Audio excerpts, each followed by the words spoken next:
Motovlogger na ang pangarap eh. Para rin naman sa bayan. Dugo at pawis ang ibinig. So ngayon kasama ko ang isa sa Eagle Scout ng Pasig. Scout Kahayon. Lahat ay makinabang nagsisilbi. Hindi na Alumni CAT Errol Llagas. ang mga kasabay ko ay The alumni of CAT Justin Quezon. salamat ko ka. Para maghatid ng tulong sa Barangay Manggaan para sa mga nabiktima ng sunog nakaraang 2 linggo. So together with Road Life Moto, mamaya makakasama namin siya. Cameraman, pakita mo sarili mo.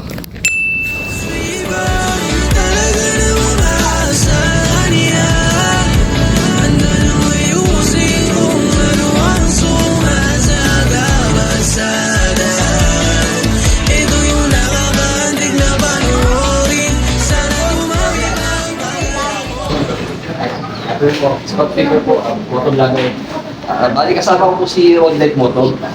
Donation namin po. Ito po yung mga donate namin sa mga siguro.